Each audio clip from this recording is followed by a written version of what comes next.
بسم اللہ الرحمن الرحیم وَيَسْأَلُونَكَ عَنِ الرُّوحِ قُلِ الرُّوحُ مِنْ أَمْرِ رَبِّي۔ اب یہاں یہ 3 سوالات نبی صلی اللہ علیہ وسلم سے پوچھے گئے تھے. ان میں سے ایک روح کی حقیقت کے بارے میں تھا، ایک اصحاب کاف کے بارے میں تھا، ایک جو ہے ذوالقرنین کے بارے میں تھا. یہ یہودیوں نے پوچھوائے تھے. تو ایک کا جواب سورہ بنی اسرائیل میں دیا گیا اور 2 کے جوابات جو ہے وہ سورہ کاف میں دیے گئے. یہ ایک اور اضافی ربط ہے جو ان دونوں صورتوں کے درمیان ہے. تو اے نبی یہ آپ سے پوچھتے ہیں روح کیا ہے؟ یہ وہ روح جو انسان کے اندر ودیت کی گئی جس کی وجہ سے وہ مسجود ملائک ہوا. قل الروح من امر ربی، اے نبی کہہ دیجئے یہ جو روح ہے یہ میرے رب کے امر میں سے ہے. یہ عالم امر کا معاملہ ہے. یہ انسان کو جو اللہ تعالیٰ نے دنیا میں دیکھنے کی، سننے کی، سوچنے کی، سمجھنے کی صلاحیتیں دی ہیں، یہ عالم اس سے ورا ہے، یہ اس سے برعکس ہے. یہ وہ عالم ہے کہ جہاں فزیکل لاز نہیں ہے، بلکہ یہ کہ عالم امر کے قوانین وہ ہے کہ وہاں یوں سمجھ لیجئے ٹائم اینڈ سپیس ہے ہی نہیں. یہ جو نبی صلی اللہ علیہ وسلم کا جو سفر معراج ہے تو یہ ایک طرح کا وہ عالم امر کے قوانین کے تحت ہوا ہے. اور اسی طرح روح بھی عالم امر کی شے ہے، فرشتہ بھی عالم امر کی شے ہے. وما اوتیتم من العلم الا قلیلا، اور تم علم نہیں دیے گئے مگر تھوڑا دیے گئے. ظاہر ہے انسان کا علم محدود ہے. جو اس کو حواس خمسہ بھی دیے گئے ہیں وہ بھی سب کا سب تو نہیں دیکھ سکتے، وہ بھی محدود ہے. دوربین کے بغیر، خوردبین کے بغیر آنکھیں کم دیکھتی ہیں، اور یہ لگا کے بھی تو ضروری نہیں کہ سب کچھ ہی دیکھ لیں. وَلَئِن شِئْنَا لَنَذْهَبَنَّ بِالَّذِي أَوْحَيْنَا إِلَيْكَ، اے نبی اگر ہم چاہیں تو جو شے ہم نے آپ کی طرف وحی کی ہے اس کو ہم لے جائیں، ختم کر دیں. یعنی یہ کہ یہ بتایا یہ جا رہا ہے کہ یہ وحی حضور کی اپنی مرضی سے نہیں آتی، وہ تو اپنی مرضی سے اسے روک بھی نہیں سکتے. یہ ہم نے اے نبی آپ کے دل پر اتارا ہے، ہم چاہیں تو آپ کے دل سے اسے مٹا دیں. اور یہ اصلاً وہی کافروں کو سنایا جا رہا ہے جو اعتراض کرتے ہیں. ثم لا تجد لک بہ علینا وکیلا، پھر آپ اپنے لیے ہمارے مقابلے میں کوئی ذمہ لینے والا نہ پائیں گے.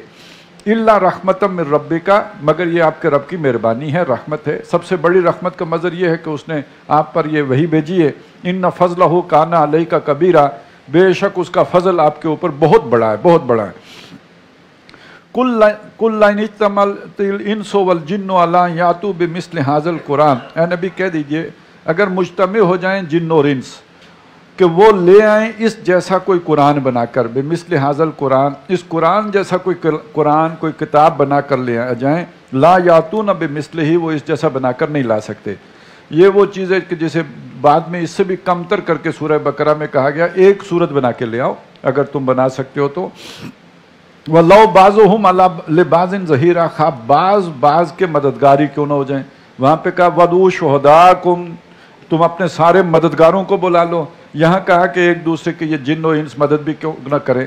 اچھا یہ یہاں پھر وہ ذکر آ گیا کہ جن و انس ایک دوسرے کی مدد کرتے ہیں، اور خاص طور پہ باتیں بنانے میں تو ضروری کرتے ہیں.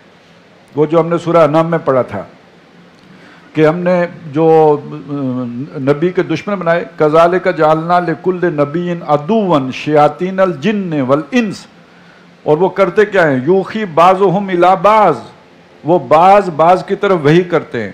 اب انسان تو جنوں کی طرف وحی نہیں کر سکتے، وہ جن ہیں کہ جو انسانوں کی طرف وحی کرتے ہیں، خیالات ان میں پیدا کرتے ہیں، سوچ پیدا کرتے ہیں. وہ غالب نے ایک بات کہی بھی ہے نا کہ آتے ہیں غیب سے یہ مضامین خیال میں، تو غیب سے مضامین خیال میں ڈالتے ہیں. اور وہ جو مضامین ڈالتے ہیں وہ ہوتے کیا، زخرف القول غرورا، بڑی خوبصورت بات، بڑی مزین بات، بڑی سنہری بات. زخرف القول، بات کا سنہری ہونا، یعنی بہت ہی اٹریکٹیو ہونا، پرکشش ہونا.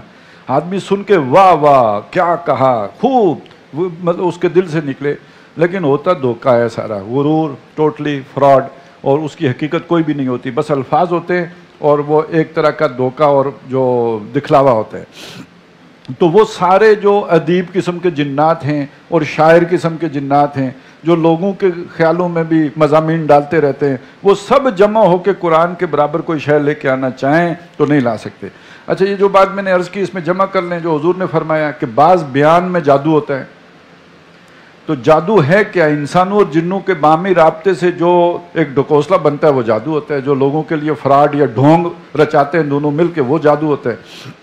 فَأَبَىٰ أَكْثَرُ النَّاسِ إِلَّا كُفُورًا، تو وَلَقَدْ صَرَّفْنَا لِلنَّاسِ فِي هَٰذَا الْقُرْآنِ مِنْ كُلِّ مَثَلٍ، جبکہ ہم نے اس قرآن میں لوگوں کے لیے ہر طرح کی بات بیان کی ہے، مثال سے انہیں سمجھایا ہے، مثالوں سے. فابا اکثر الناس الا کفورا، لیکن لوگوں کی اکثریت ناشکری میں لگی رہی. وقالوا لن نؤمن لك حتى تفجر لنا من الارض ينبوعا، اور انہوں نے کہا کہ ہم ہرگز آپ کی بات نہیں مانیں گے، آپ پر ایمان نہیں لائیں گے جب تک کہ آپ ہمارے لیے زمین سے کوئی چشمہ نہ برآمد کریں. یہ جو بھی ایک بے آب و گیا سرزمین ہے، ادھر ایک جو ہے زمزم کا کنواں تو ہے، لیکن آپ ایک اور چشمہ ہمارے لیے برآمد کریں. او تکون لک جنت من نخیل و عنب، یا آپ کے لیے کوئی باغ ہو جس میں کھجور ہوں اور انگور ہوں. اب یہ مکے میں تو نہیں ہوتا، مدینے میں تو ہوتا ہے، لیکن مکے میں نہیں ہوتا تھا، تو موجزانہ طور پر پیدا کریں، کھجور بھی ہوں انگور بھی ہوں. فتفجر الانہار خلالها تفجیرا، پھر آپ اس میں سے ان کے درمیان یعنی باغ بھی ہو اور اس کے درمیان نہر جو ہے آپ ہمیں چلا کر دکھائیں، زمین کو پھاڑ کر چشمہ نکال کر نہر بہا کے دکھائیں. او تسقط السماء کما زعمت علینا کسفا، یا ہم پر آسمان کا کوئی ٹکڑا گرا دیں، جیسے کہ آپ کا یہ زوم ہے، آپ کا یہ خیال ہے کہ تم پر آسمان کے ٹکڑے گریں گے. جیسے قرآن مجید میں آیا نا کہ ان نشا نقصف بہم الارض اور نسقط علیہم کسفا من السماء، ہم چاہیں تو انہیں زمین میں دھسا دیں یا آسمان کا کوئی ٹکڑا ان کے اوپر گرا دیں. تو انہوں نے وہی بات لے کے کہی کہ آپ گرا کے دکھائیں. او تاتی باللہ و ملائکتہ قبیلا، یا پھر یہ کریں کہ فرشتوں کو بھی اور اللہ کو بھی ہمارے سامنے لا کر کھڑا کریں تو ہم دیکھیں اپنے کہ واقعی کچھ ہے. او یکون لک بیت من زخرف، یا آپ کے لیے گھر ہو سنہری سونے کا بنا ہوا گھر ہو. او ترقا فی السماء، یا ایسا کریں کہ آسمان پر چڑھ کے دکھائیں ہمارے سامنے. آپ کہتے ہیں کہ میں گیا تھا آسمان پر، تو ہمارے سامنے چڑھ کر دکھائیں. وَلَن نُؤْمِنَ لِرُقِيِّكَ حَتَّى تُنَزِّلَ عَلَيْنَا كِتَابًا نَقْرَؤُهُ، اور ہم آپ کے چڑھنے کا بھی یقین نہیں کریں گے، بلکہ آپ خالی ہاتھ جائیں ہمارے سامنے اور واپسی پر کتاب لیتے ہوئے آئیں، اور کتاب بھی ایسی جسے ہم چھو کر پڑھ بھی سکیں، ہمارے ہاتھوں میں پکڑائیں تاکہ ہم اسے پڑھیں. قل، اے نبی کہیے، سبحان ربی، میرا رب پاک ہے، حل کنت الا بشر الرسولا، میں نہیں ہوں مگر انسان رسول ہوں. تم نے مجھے کیا بنایا ہے، کیا سمجھا ہے، کیا مطالبے کر رہے ہو؟ میرے پاس اللہ کا پیغام آیا ہے، میں نے تمہیں پہنچایا ہے. میں نے یہ تو نہیں کہا کہ میں اڑ سکتا ہوں، میں یہ کر سکتا ہوں، میں وہ کر سکتا ہوں. یہ تو تم نے خود ساختہ سوالات بنا لیے. وما منع الناس ان یؤمنوا اذ جاءهم الہدی، اور لوگوں کو ایمان لانے سے نہیں روکا جب ان کے پاس ہدایت پہنچی، ان کو جب سمجھایا گیا، جب ان کے پاس اللہ کا پیغام آیا تو ان کو ایمان لانے سے نہیں روکا. الا ان قالوا، مگر اس بات نے کہ انہوں نے کہا ابعث اللہ بشر الرسولا، کیا اللہ تعالیٰ نے کسی بشر کو رسول بنا کے بھیجا ہے؟ انسانی عقل کے لیے یہ بات ہمیشہ بڑی اچھمبے کی رہی ہے. حضرت نوح علیہ السلام سے لے کر محمد رسول اللہ صلی اللہ علیہ وسلم تک یہ کہانی پھیلی ہے. آپ نبی نہیں ہو، کیوں؟ آپ بشر ہو، آپ ہم میں سے ہو. گویا نبی کا تصور یہ ہے کہ وہ کوئی اڑے، وہ اس کے پر لگے ہوں، وہ فرشتہ ہو، وہ نہ کھائے، وہ نہ پیے، وہ نہ شادی کرے، نہ بازار جائے، اس کو کوئی چیز ضرورت ہو وہ آنکھ بند کر شوف کرے تو چیز اس کے سامنے حاضر ہو، جیسے ہمارا بعض جو ہے وہ جادوگروں کے بارے میں اس طرح کا خیال ہوتا ہے. تو نبی تو ایسا نہیں ہوتا تھا، وہ بازار بھی جاتے تھے، ضرورتیں بھی پوری کرتے تھے، کھاتے پیتے بھی تھے، شادیاں بھی کرتے تھے. لہذا انسان کی عقل کے لیے یہ بات بہت بعید ہوتی تھی کہ یہ نبی ہیں. اچھا، اب یہ بات یہی نہیں رکتی، یہ اب بھی یہ بڑا مشکل ہے ماننا. لہذا جس کو نبی مان لیا، آپ نے مان لیا یہ نبی ہے، تو آپ نے کہا یہ بشر نہیں ہو سکتا، یہ بشر نہیں ہے، یہ تو بشر کے علاوہ ہی کوئی شے ہے. تو یہ پرانا جو ہے ایک روگ ہے جو اپنی شکل بدل گیا ہے. وگرنہ یہ کہ قرآن مجید اس معاملے میں بڑا کلیئر ہے کہ نبی آتے ہیں اتمام حجت کے لیے.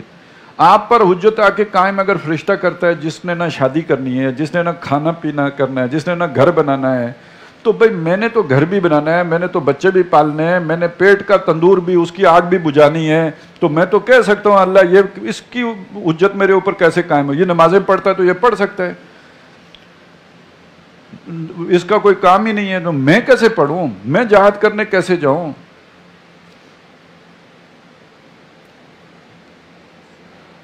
کل لو کانا فی الارض ملائکۃ، وہی بات آ گئی. اے نبی کہیے اگر زمین کے اوپر ہوں فرشتے، یہ انسان نہ بستے ہوں، فرشتے بستے ہوں، یمشون مطمئنین، اور وہ چلتے پھرتے ہوں، یہاں اطمینان سے رہتے ہوں، لنزلنا علیہم من السماء ملک الرسولا، اس صورت میں ہم آسمان سے فرشتے ہی کو رسول بنا کر اتارتے. پھر یہی ہوتا ہے. اچھا ایک جواب پہلے بھی دیا گیا، سورہ انعام میں دیا گیا ہے. اگر ہم اب تم انسان ہو، تم پر کوئی فرشتہ اتارے تو اسے فرشتے کی صورت میں تو نہیں اتار سکتے نا، تمہیں نظر ہی نہیں آئے گا. اچھا نظر آئے تو تم تحمل نہیں کر سکو گے. اب محمد الرسول اللہ کوئی عام انسان تو نہیں ہے نا، وہ انسان جو یعنی اب آج بھی آدمی خلا میں جاتا ہے تو کتنی تیاریاں کر کے جاتا ہے، کتنی مشقتیں کر کے اور کتنی اس کو جو ہے نا ریاضتوں سے گزار کر خلا میں، خلا نورد جو ہوتے ہیں وہ کوئی عام آدمی تو تھوڑی ہوتے ہیں. تو جنہوں نے جبریل کے ساتھ سفر کیا وہ سیٹیوں کی آوازیں سنتے ہوئے، تو وہ کوئی معمولی عام دل گردے کا آدمی تو وہ سفر نہیں کر سکتا. پھر جا کے جو مشاہدہ کیا ہے وہ بھی کوئی عام آدمی نہیں کر سکتا ہے. تو نبی صلی اللہ علیہ وسلم کوئی عام آدمی نہیں ہے، لیکن انہوں نے بھی جب پہلی دفعہ حضرت جبریل کو اصل ملکی صورت میں دیکھا تو کانپتے ہوئے گھر آئے اور گھر آ کے کہا مجھے خطرہ ہے اپنی ہلاکت کا، اپنے جو ختم ہو جانے کا خطرہ ہے. تو عام آدمی جب کسی فرشتے کو دیکھے تو پھر تو گیا، اس کا دل ہی پھٹ جائے گا، وہ تو اسے برداشت ہی نہیں کر سکتا، تحمل ہی نہیں کر سکتا.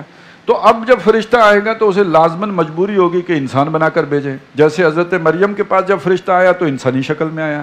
اب جب انسانی شکل میں آئے گا تو وہ کہیں گے تم تو انسان ہو، تم تھوڑی فرشتہ ہو. تو مسئلہ تو پھر وہیں کا وہیں جہاں سے چلا تھا. تو اگر زمین میں فرشتے ہوتے تو پھر ہم فرشتوں ہی کو رسول بنا کے بھیجتے. کل کفا باللہ شہیدم بینی و بینکم، تو کہہ دیجئے اللہ میرے اور تمہارے درمیان بطور گواہ کے کافی ہے. میرا کام دین بات پہنچانی تھی، تبلیغ کرنی تھی، وہ تم تک پہنچ گئی، اللہ کو معلوم ہے کہ میں نے پہنچا دی. انہ کان بعبادہ خبیرا بصیرا، بے شک وہ اپنے بندوں کے لیے باخبر بھی ہے اور دیکھنے والا بھی ہے. ومن یہد اللہ فہو المہتد، اور جس کو اللہ تعالیٰ راہ دکھاتا ہے تو وہی راہ پاتا ہے. وَمَن يُضْلِلْ، اور جسے اللہ گمراہ کرے فَلَن تَجِدَ لَهُمْ أَوْلِيَاءَ مِن دُونِهِ، تو تم اس کے لیے اللہ کے سوا کوئی حمایتی، مددگار، دوست، رفیق نہیں پاؤ گے. وَنَحْشُرُهُمْ يَوْمَ الْقِيَامَةِ عَلَى وُجُوهِهِمْ، اور ان کافر لوگوں کو ہم جمع کریں گے قیامت کے دن منہ کے بل گھسیٹتے ہوئے. اُمْيًا وَبُكْمًا وَصُمًّا، حالت یہ ہوگی کہ یہ اندھے ہوں گے، گونگے ہوں گے اور بہرے ہوں گے. مَأْوَاهُمْ جَهَنَّمْ، ٹھکانہ ان کا دوزخ ہوگا. كُلَّمَا خَبَتْ زدناہم سعیرا، جب ٹھنڈی انہیں بجھنے لگے گی ہم اس کو اور بھڑکا دیں گے. ذالک جزاؤہم، یہ ان کا بدلہ ہوگا، اور اس لیے ہوگا بانہم کفروا بآیاتنا، تھوڑا جرم نہیں ہے، ہماری آیات کا انہوں نے کفر کیا ہوگا. فرمان اللہ کا، کوئی آدمی اپنا فرمان اس کی اولاد نہ فرمانی کرے تو کتنا غصہ آتا ہے، اس کا کوئی سب آرڈینیٹ اس کا حکم نہ مانے تو کتنا غصہ آتا ہے. تو ہم کیا پدی کا شوربہ، اس کے مقابلے میں اللہ رب العالمین اس کے حکم کی اگر کوئی نافرمانی کرے تو اس کی کوئی سزا بنتی ہے یا نہیں بنتی؟ ہماری آیات کو جھٹلایا ہے، یہ اس کا بدلہ ہے. وَقَالُوا اِذَا كُنَّا عِظَامًا وَرُفَاتًا، اور انہوں نے یہ کہا، یہ گستاخی، انہوں نے کہا جب ہم ہڈیاں ہو جائیں گے اور چورا چورا ہو جائیں گے، اِنَّا لَمَبْعُوثُونَ خَلْقًا جَدِيدًا، کہ ہم دوبارہ بنا لیے جائیں گے. یہ کس کے بارے میں گستاخی کی ہے؟ اس نے جس نے یہ کائنات بنائی ہے. یہ تو بالکل ایسی بات ہے کہ جس نے جو سارا جو ہے وہ بہت بڑا جو ہے کوئی سیٹ اپ قائم کیا اور نئی تخلیق کی، ایٹم بم بنایا ہو، آپ اسے کہیں کہ تم سوئی بنا لو گے، کیسے بناؤ گے سوئی، کہاں بن سکتی ہے سوئی؟ تو وہ تو آپ کو جو ہے وہ اسی وقت گٹ آؤٹ وہاں سے نکال باہر کرے گا جہاں پہ آپ کھڑے ہوں گے. اور تو اللہ کے بارے میں یہ کہنا کہ ہڈیاں کیسے جمع کرے گا جب بریاں ہو چکی ہوں گی. اولم یروا ان اللہ الذی خلق السماوات والارض، کیا وہ دیکھتے نہیں کہ اللہ تو وہ ہے جس نے آسمان بنائے، زمین بنائے. قادرون علی ان یخلق مثلہم، وہ قدرت رکھتا ہے اس کی کہ ان جیسے اوروں کو بنائے. وجعل لهم اجلا لا ریب فیہ، اور ان کے لیے وہ وقت مقرر کرے کہ جس میں کوئی شبہ نہیں ہے. فابى الظالمون الا کفورا، لیکن یہ کہ یہ ظالم لوگ انکار ہی کرتے ہیں اور ناشکری اور کفر ہی میں بڑھتے چلے جاتے ہیں. قل لو انتم تملکون خزائن رحمت ربی، ان سے کہو کہ اگر تم اپنے رب کے خزانوں کے مالک ہوتے، اختیار تمہارا ہوتا، یعنی یہ جو اللہ بارش برساتا ہے، اللہ تعالیٰ جو برکتیں دیتا ہے، جو ہم نے پڑھا تھا سورۃ النحل میں کہ یہ ہمارے پاس ہر شے کے خزانے ہیں، اتارتے ہم ایک اندازے کے مطابق اور ضرورت کے مطابق ہیں جتنی لوگوں کی ضرورت ہوتی ہے. ان خزانوں کے مالک اگر یہودی ہوتے، ان خزانوں کے مالک اگر انسانوں میں سے کوئی ہوتا تو کیا ہوتا؟ اذا لامسکتم خشیۃ الانفاق، تو خرچ ہونے کے ڈر سے تم وہ روک لیتے، دیتے بھی تو راشن بندی سے دیتے. ویسے بھی جو تمہارے سرمایہ دار ہوتے وہ کہتے کہ جو ہے رسد کو کنٹرول کرو تاکہ طلب بڑھے اور قیمتیں چڑھیں تو پھر بیچیں گے. ابھی کیوں بیچیں؟ تو یہ تو جتنے بھی جو سرمایہ دارانہ ذہنیت ہوتی ہے وہ تو یہی ہوتی ہے، تو یہ تو تمہارا رب ہے کہ اس نے یہ سارے خزانے اپنے ہاتھ میں رکھے ہوئے ہیں۔ وہ کوئی آدمی اسی طرح کا ظالم ہو تو اسے وہ کوئی جل بھن کے کوئی غریب اور کچھ نہ کہہ سکے تو یہی کہتا ہے کہ خدا کا شکر ہے کہ رزق کے خزانے تیرے ہاتھ میں نہیں ہیں، تو یہ تو ایک بڑی معقول بات ہے۔ وَكَانَ الْإِنسَانُ قَتُورًا، اور انسان دل کا بڑا تنگ ہے۔ وَلَقَدْ آتَيْنَا مُوسَىٰ 9 آیَاتٍ بَيِّنَاتٍ، اور ہم نے موسیٰ کو 9 کھلی نشانیاں دے کر بھیجا جو فرعون کی طرف۔ فَاسْأَلْ بَنِي إِسْرَائِيلَ إِذْ جَاءَهُمْ، پوچھئے بنی اسرائیل سے جب وہ ان کے پاس آئے تھے، یعنی گئے تو فرعون کی طرف تھے، لیکن یہ کہ وہ جو 9 نشانیاں تھیں، 2 تو بہت معروف ہیں جو عصائے موسیٰ ہیں اور جو ید بیضا ہے، باقی ہم نے سورہ اعراف میں پڑھی تھی، طوفان، ٹڈی دل، جو چچڑیاں اور جو اس طرح کی اور آیات مفصلات، 9 نشانیاں۔ تو جب وہ 9 نشانیاں دیکھ لی فرعون نے تو اس نے کہا کیا تھا؟ نشانیاں دیکھ کے ایمان لے آیا تھا۔ فَقَالَ لَهُ فِرْعَوْنُ، تو موسیٰ علیہ السلام سے فرعون نے کہا تھا انی لَأَظُنُّكَ يَا مُوسَىٰ مَسْحُورًا، کہ موسیٰ مجھے یقین ہے کہ تجھ پر جادو کر دیا گیا ہے، کسی نے تیرے اوپر جادو کر دیا، اب تو یہ سب کچھ کرتا پھرتا ہے۔ قَالَ لَقَدْ عَلِمْتَ مَا أَنزَلَ هَٰؤُلَاءِ إِلَّا رَبُّ السَّمَاوَاتِ وَالْأَرْضِ بَصَائِرَ، حضرت موسیٰ نے کہا تجھے پتہ ہے تو بن رہا ہے۔ اب یہ جو حکمران ہوتے ہیں ان کی اداکاری کا ذکر ہے، یہ آج کے حکمران اداکاریاں نہیں کرتے، پرانے حکمران بھی اداکاری کرتے تھے۔ خواب سے ذرا بیدار ہوتا ہے محکوم اگر، پھر اس کو سلا دیتی ہے حکمران کی ساحری۔ ابھی ہم نے ان کو دیکھا تھا مشرکین مکہ کو، یوں آ کے سنتے تھے بات جیسے بہت توجہ سے انعماق سے غور کر رہے ہوں، کیا بتا رہے ہیں، کیا فرما رہے ہیں حضور، دکھانے کے لیے کہ ہم نے بھی بڑا غور کیا، ہمیں تو سمجھ نہیں آئی۔ یہی غور کر کر کے حضرت شعیب علیہ السلام کی قوم کے سردار اپنی قوم کو بیوقوف بنانے کے لیے کہتے تھے یا شعیب ما نفقہ کثیرا مما تقول، اے شعیب جو تو کہتے ہمیں تو سمجھ ہی نہیں آتی۔ اب اپنی عوام کو گمراہ کرنے کے لیے فرعون نے بھی وہی انداز اختیار کیا کہ یہ تو جادو ہے۔ حضرت موسیٰ تو جانتے تھے اصل حقیقت کیا ہے، انہوں نے کہا لقد علمت، تجھے پتہ ہے، وہ قد علمت میں پرفیکشن ہے، تجھے پکا پتہ ہے، صحیح تجھے پتہ ہے، ما انزل ہؤلاء، یہ کسی نے نہیں اتاری ہیں یہ نشانیاں، الا رب السماوات والارض، آسمانوں اور زمین کے رب نے اتارا، جتنا مجھے پتہ ہے اتنا ہی تجھے بھی پتہ ہے، تو خوب جانتا ہے۔ بصائر، یہ رستہ سجانے کے لیے، آنکھیں کھولنے کے لیے، حقائق منکشف کرنے کے لیے ہیں۔ وَإِنِّي لَأَظُنُّكَ يَا فِرْعَوْنُ مَصْبُورًا، اور میں یقین رکھتا ہوں اے فرعون تو تباہ ہونے والا ہے۔ پہلے تو ترکی پر ترکی جواب تو دیکھیے نا، جیسے اس نے کہا تھا تجھ پہ جادو ہوا ہے تو انہوں نے کہا تو تباہ ہونے والا ہے، پورا صحیح ٹھوک بجا کے جواب دیا ہے۔ اور دوسری جو بات اہم ہے کہ حضرت موسیٰ نے یہ بات کس بنیاد پہ کہی کہ تباہ ہوگا؟